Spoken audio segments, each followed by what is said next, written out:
In this tutorial, I'm going to show you how to use the flower comb ribbon ruching tools. All of the tools with the double-edged patterns work in exactly the same way. I've chosen to use tool number 10 and side A with a 25mm ribbon. As you can see, that fills up the space on the width of the ribbon. This tool is from the Holbein set. Okay, the first thing that you need to do is use a air erasable, water erasable, or just a pencil to mark off your pattern and get your pattern repeat. So you just basically go around the pattern that is cut, and you can see that you can then line up to move along for as many pattern repeats as you like. Depending on the shape and the resulting flower will depend how many you want. For this, I'm taking one of these little M shapes as being a repeat that I want. So you'll notice as well, I started with a little bit of extra that side. So 1, 2, 3, 4, and 5.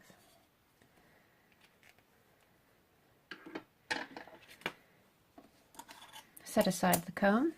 Just trim off that extra edge. If you're using a ribbon that frays or comes apart easily, it's a good idea to finish off the edge. You can either use an edge sealer, such as there are different brands that are out there, or you can use a heat tool if it's a synthetic ribbon, and just sort of go over the edge. So you need to start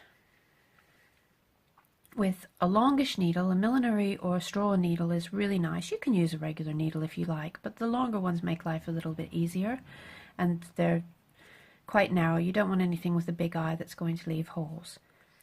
The thread is a neutral color thread and threaded singly, so that you end up with a single end of thread on the very end. And you need a fairly long piece of thread to start out with. Work a couple of back stitches to start off. It's better than a knot, because when you're gathering, the knot can pull out. So just test that, that's fine. And then all that you need to do is work a running stitch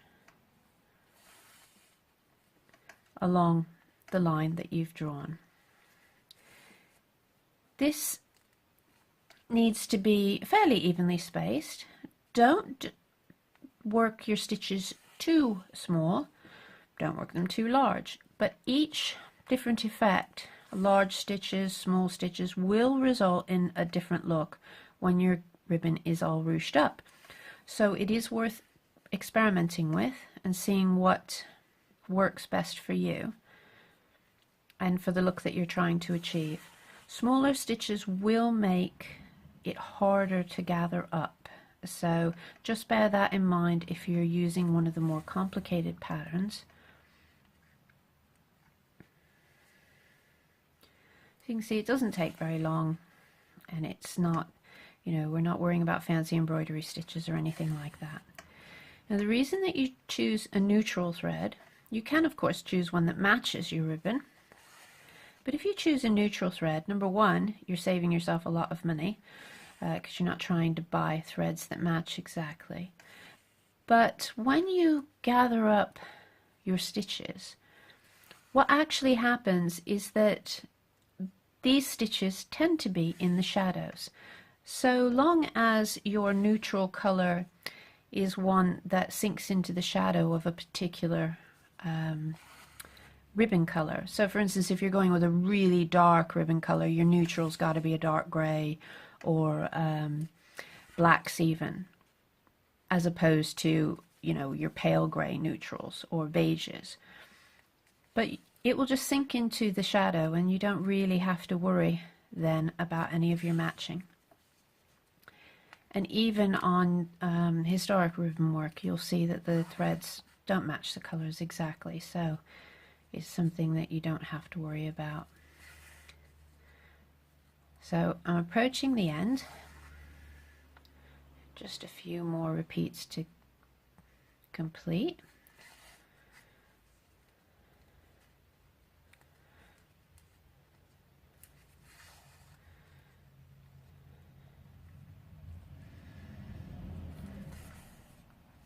You can also do this, of course, with strips of fabric. You can do it with larger pieces of fabric and just put a ruched section down the center of it, for instance, for cushion covers or other decoration. There's really a lot that you can do when you start repeating the ruching. My needles just come undone just at the end, which is typical.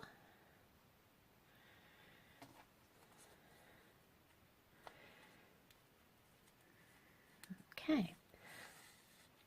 Now what I like to do is I turn over so that when I'm drawing up the gathers, I'm doing it from the other side. And that's really a habit I got into because I was using pencils which weren't going to come off the ribbon. And then just slowly pull on the thread and draw those gathers down the ribbon. Now the thing is if you start out gathering them fairly close together, that gives you more room for maneuver when you're trying to form a flower or other type of decoration, because then you've got something to play around with. So in the first instance, just draw up the gathers nice and tight and ease them down. It's much easier if you do this, just taking them down the length of the ribbon till you hit that starting back stitch. Now you can see that you have definite divisions. Now on this particular one, what I like is the squared petal shape there, but of course you can go around in the opposite direction for something else. So now I'm going to spread out so that they're all about the same size.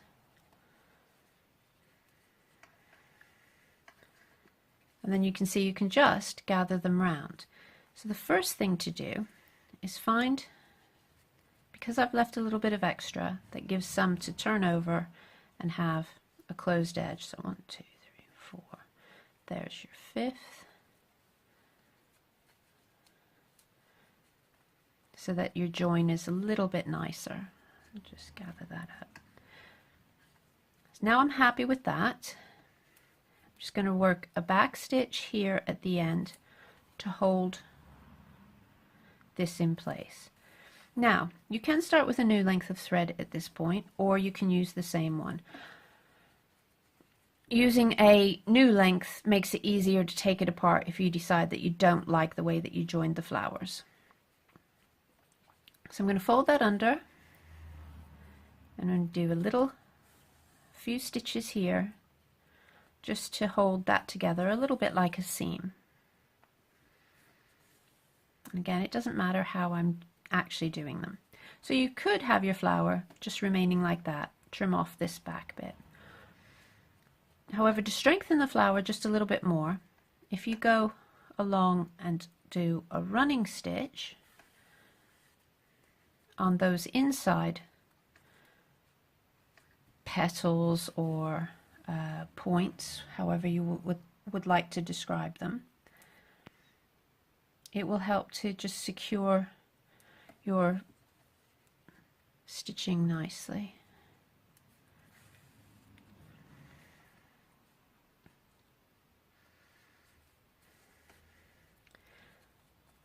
And give a little bit of extra shape. All right, just going around that, so.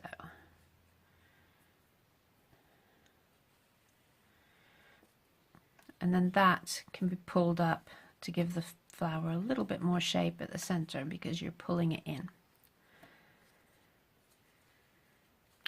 Trim off your spare bits. Again, seal here if you like. As I said, I like to use a heat tool, in other words, a little soldering iron, But you do have to be careful of fire and everything else, so a lot of people don't like doing that. So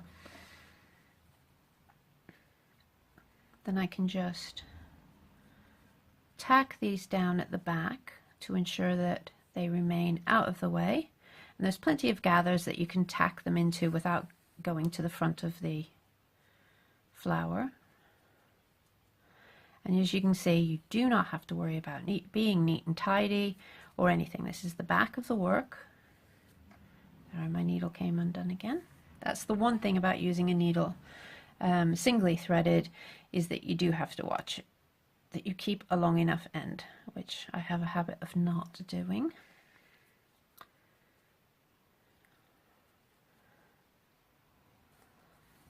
Now here I am going to knot the thread by just putting the needle up, twisting around a couple of times and drawing it through. Double check at the front that I'm happy before I take that off. I think that can tuck down a little bit, so I'll just put another little extra stitch here so it remains hidden. And another knot.